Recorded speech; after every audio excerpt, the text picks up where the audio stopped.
वो कहेंगे तुम्हारी तो घुल्लों को समझा लो, पहले उन्हें तो संभाल लो, वही हमारे साथ है।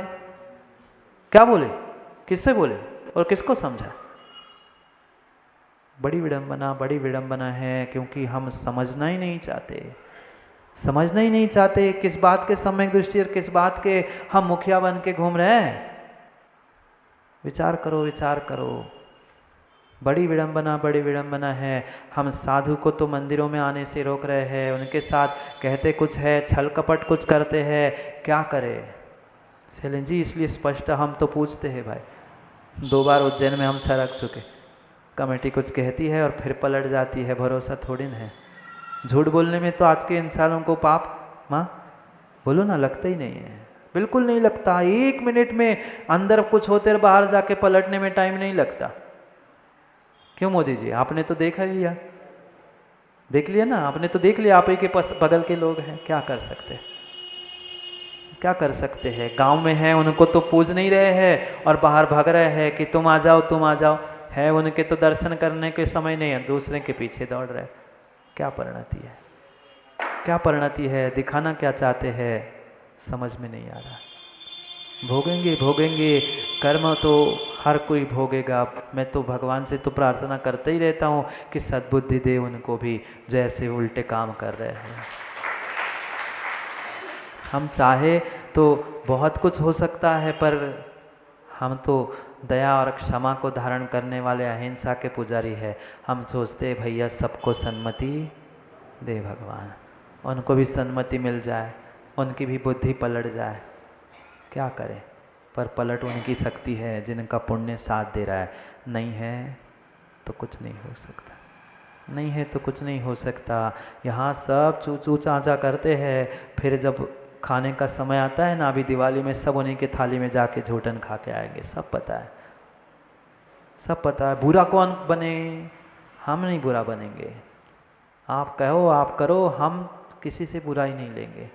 हमें तो यही रहना है महाराज को। तो क्यों बिलाला जी? बिलाला जी स्वयं कहते हैं आपको तो क्या महाराज, आपको तो उठाए पीछे चले जाओगे, हमारी रिश्तेदारी हम बुरा मान गएंगे तो हमारी बहू बेटी का क्या होगा?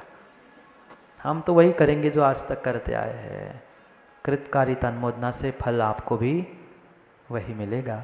ज्ञानी ध्यान रखना, ध्यान रखना। निर्णय निर्णय आगम के एक एक पंक्तियों से करने की आवश्यकता है। जो सत्य को नहीं जानता है ना, वही ज़्यादा उचकता है, वही ज़्यादा उचकता है। अभी धर्म को जाना ही नहीं है, मात्र धर्म के ठेकेदार बनकर घूम रहे हैं, इसलिए वे उचक रहे हैं। पक्का मान लो, जितना बेटा उचकता है उतना उसका पिता बाप नहीं उचकता। ऐसे ही है, ऐसे ही है। जिसने अभी धर्म को समझा ही नहीं, आगम को समझा ही नहीं है, देव शास्त्र गुरु को समझा ही नहीं है, वही विपरीत कार्य करता रहता है। क्या करें? सामने है वो हमें परमात्मा नहीं दिख रहे हैं, सामने है वो गुरु नहीं दिख रहे हैं, दूसरों के पीछे दौड़ रहे हैं। क्या फर्क पड़ेगा? किसको दिखाना चाहते हैं? कोई नुकसान दूसरे का नहीं है, कोई नुकसान दूसरे का नहीं है। नुकसान आप ही का हो रहा है, घाटा आप ही का हो रहा है, किसी दूसरे का कुछ भी बिगड़ने वाला नहीं है, नहीं है, नहीं है। समझो, समझो। मिथ्या दृष्टि भी देव शास्त्र गुरु के सामने झुकता है, पर उसकी परिणति, उसके भाव, उसका श्रद्धान कुछ अलग होता है। वह प्रशंसा के लिए, फ़ोटो खींचने के लिए, श्रीफल चढ़ाने के लिए आता है कि मेरी फ़ोटो खिंच जाएगी तो सब लोग मुझे भी गुरु के साथ फ़ोटो देखकर वोट दे देंगे, मैं जीत जाऊंगा, मैं अध्यक्ष बन जाऊंगा, मैं पुनः बन जाऊंगा, इसलिए वो भी श्रीफल चढ़ा रहा है। अंतर श्रद्धा में, अंतर परिणाम और परिणति में है। विचार करो, मैं कौन हूँ, कहाँ हूँ, कैसे हूँ, मेरी अवस्था क्या है, इसे समझे बिना मेरी कहानी पूरी होने वाली नहीं है।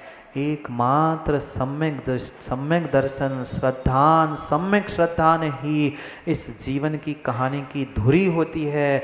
धुरी समझ रहे ना, जो जिस पर चका चलता है, जिस पर वह जो आप माँ जानते हो, आज तो बंद ही हो गया होगा ना, आज तो सब बंद हो गया। जो कील है जिस पर वो चलती है, तो जिल पे वो पटिया चलता है, वह धुरी गाड़ी की भी का चक्के की धुरी हो, ऐसे ही जीवन की धुरी अगर कुछ है तो श्रद्धान है, और जिसके पास धुरी नहीं है उसकी कहानी अधूरी है। शब्द ही है अधूरी, धुरी नहीं है तो अधूरी है ना। आज तक अधूरी रही जिंदगी, अधूरी रही, और आने वाले समय में भी अगर सम्यक रूपी धुरी नहीं है तो अधूरी ही रहेगी।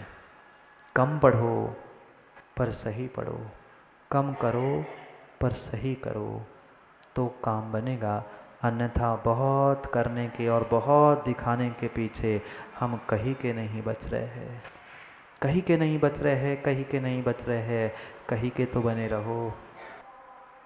पढ़ते हैं गुणस्थान परख व्याख्यान कुंद कुंद भगवान का। मिस्सोति बहिरप्पा तरतम या तुर्यम अंतरप जहन्नो संतोति मच्छरंतर क्षीणोत्तम परम जिण सिद्धा।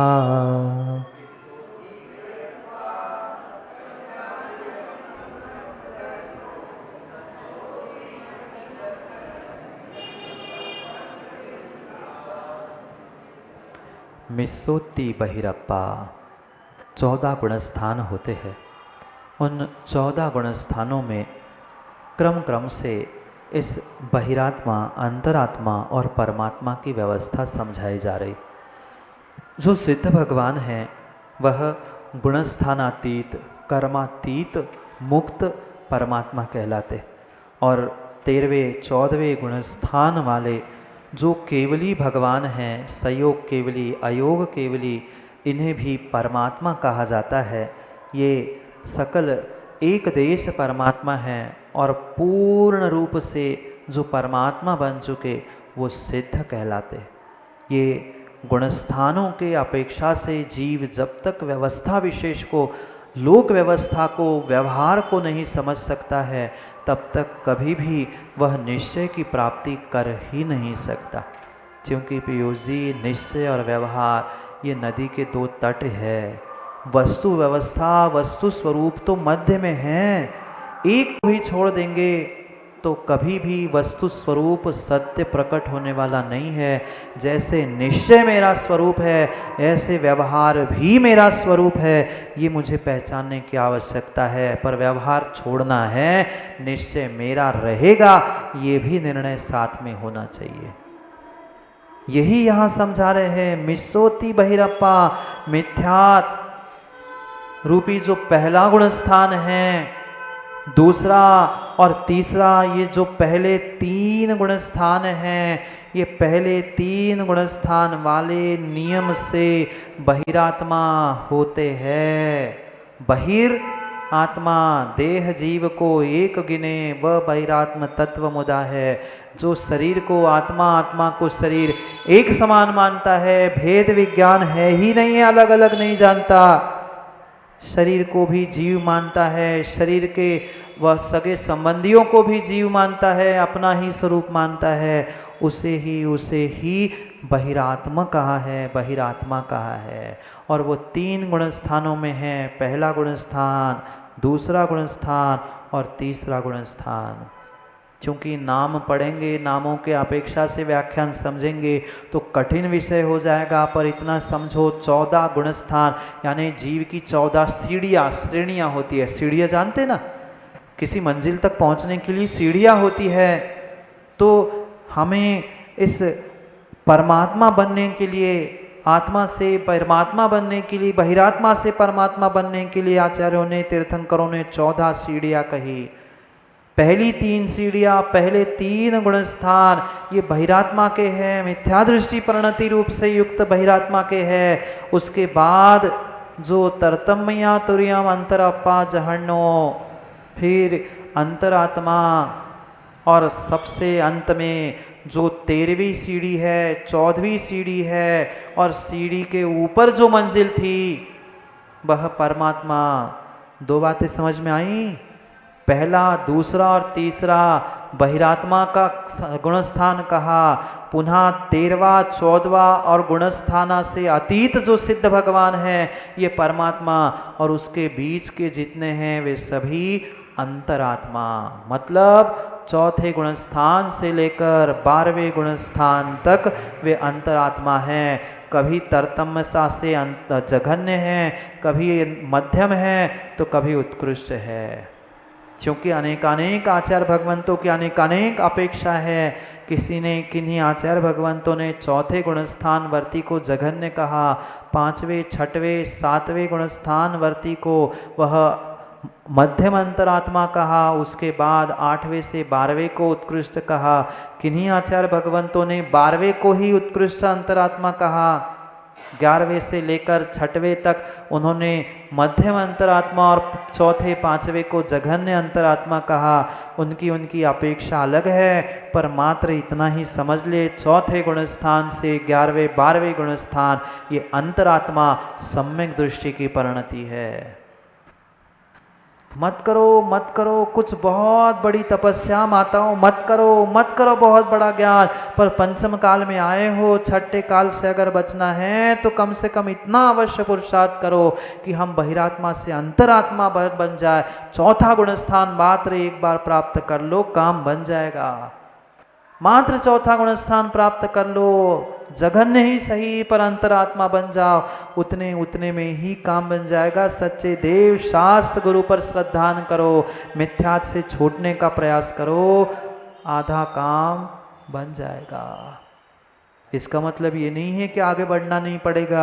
निर्वाण के लिए 14वें 12वें गुणस्थान के लिए 6वें गुणस्थान के लिए तुम्हें सम्यक चारित्र ग्रहण करना होगा, पर वो कर लोगे, उसका भी पुरुषार्थ आप कर लोगे, पर पहले सम्यक दर्शन को प्राप्त कर लो, क्योंकि बिना धूरी के कहानी अधूरी है।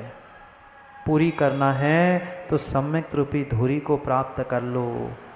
वह अंतरात्मा मात्र अपने निर्णय के कारण अंतरात्मा है, जबकि मुख से ही खाता है, पत्नी को पत्नी कह रहा है, घर को घर कह रहा है, मात्र उसका निर्णय है। ये असद्भूत व्यवहार नय से मेरा है और मिथ्या दृष्टि उसे सर्वथा अपना ही मानता है। यह दोनों की वह विशेषता है। समझ में आया? मिथ्या दृष्टि सर्वथा घर परिवार और सभी बाहर की विषयों को अपना मानता है, पर सम्यक दृष्टि अंतरात्मा ये निर्णय करता है हाल फिलहाल मेरा है, क्योंकि उसका आधिपत्य मेरे पास है। जब तक पर्याय है तब तक ये मेरा संबंधी है, पर जीव इससे मेरा भिन्न है, मुझे भिन्न और करना है। ये परिणाम उस सम्यक दृष्टि अंतरात्मा के होते हैं। इसलिए सम्यक दृष्टि इस तत्व निर्णय के कारण से कितनी गजब की बात भोगते हुए भी ये सब वह कर्मों की निर्जरा कर रहा है। सम्यक दृष्टि अंतरात्मा वही इंद्रियों के भोग, वही मुख से भोजन कर रहा है, पर विवेक पूर्वक कर रहा है।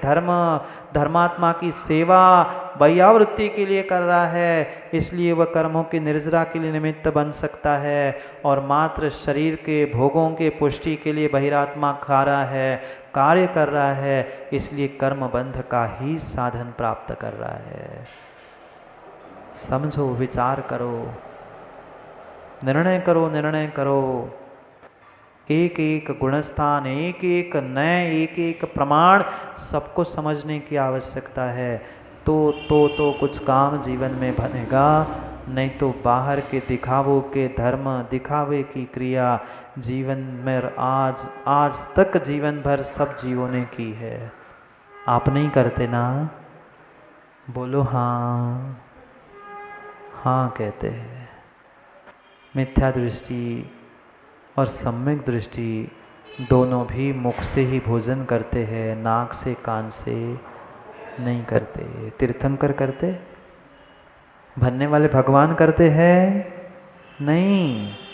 मुनिराज भी आहार ग्रहण करते हैं तो मुख से ही करते हैं, पर वह भोजन करने के लिए नहीं करते, पुनः भोजन ना करना पड़े इसलिए भोजन करते हैं।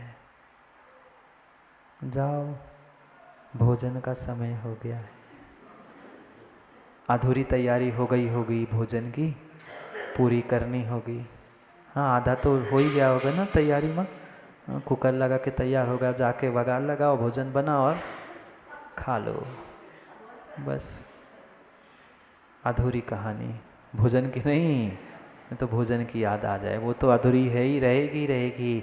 जीवन की भी कहानी अधूरी है, पूरी करने का प्रयास करो, पूरी करने का प्रयास करो। अभी आधे तक ही पहुँचे हैं, निगोद से 7 राजू पहुंचकर यहाँ अधूरी आधी पहुँचे हैं, मनुष्य बने हैं, अंतरात्मा बन रहे हैं, अभी आधी अधूरी कहानी बाकी है परमात्मा बनने के लिए।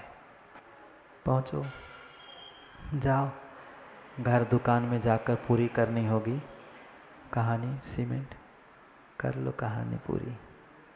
वो पूरी हो नहीं हो, श्रद्धा की धूरी मिल जाए तो कहानी पूरी हो जाएगी परमात्मा बनने की, तभी काम बन पाएगा।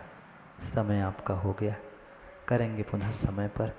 समय की बात, कल कितना सौभाग्य आप लोगों का है कि आप जो सुन रहे थे, सोच रहे थे कि वह अंतरात्मा, वह वैरागी कैसा होता है, आपके पुण्य के उदय से वह वैरागी जीव भी आपके नगर में, और नगर ने आपके नयापुरा में पधारने वाले हैं।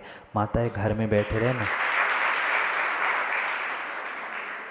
वे मुनि दीक्षा लेने वाले दीक्षार्थी भाई आ चुके, अब बहनें भी आ रही है। माता वो आना नहीं, कल आना नहीं, बिल्कुल घर की तैयारी करते रहना। धोखे से आ जाओ, पुण्य बढ़ जाएगा तो कल्याण नहीं हो जाएगा। कल्याण हो जाएगा कैसे? जल्दी मोक्ष चले जाएंगे। एक आध दिन वह वैराग्यों की अनुमोदना कर लेंगे तो जल्दी आपको वैराग्य आ जाए धोखे से और काम बन जाएगा तो नहीं चलेगा काम, है ना। इसलिए आना मत, जल्दी तो आना ही बिल्कुल। जितने लेट आ सकते उतने आखिरी में जिनवाणी स्तुति में आ जाना। देख लेना फोटो कौन कौन आया था, फोटो बाहर लगा देना चलें जी, तो वो घर में देख लेंगे कौन बहनें आई थी और क्या हो गया। अगर हम वैराग्य की अनुमोदना नहीं कर पाए, हम वैराग्य नहीं धारण कर पाए माँ, कोई बात नहीं, पर कम से कम वैराग्यों की अनुमोदना नहीं कर पाए, ये सौभाग्य होता है। उन वैराग्यों की गोद भरना, उनकी अनुमोदना करना, और आप सभी पुरुषार्थ करें कि नयापुरा वालों को भी ये सौभाग्य मिल रहा है कि उन वैरागियों की अनुमोदना करने का सौभाग्य, एक नहीं 4-4 बहनें जो दीक्षा लेने जा रही है, उन वैरागियों की अनुमोदना करने का सौभाग्य आपको मिल रहा है। ऐसा नहीं हो वे वैरागी आ जाए और वीतरागी के पास पहुंचकर दर्शन करके निकल जाए और आप घर में ही तालियां मतलब रोटियां बनाते रह जाओ, वो तो बनती रहेगी। समय समझने का है, विचार करना और निर्णय करना। कल हमें वैराग्य की अनुमोदना के साथ आगम को भी समझते हुए समय का निर्णय करना है। आज का समय पूर्ण हुआ, कल पुनः समय पर, समय की बात के लिए समय पे मिलते हैं, क्योंकि समय पे किया गया काम समय को दिलाता है। बोले भगवान महावीर स्वामी की।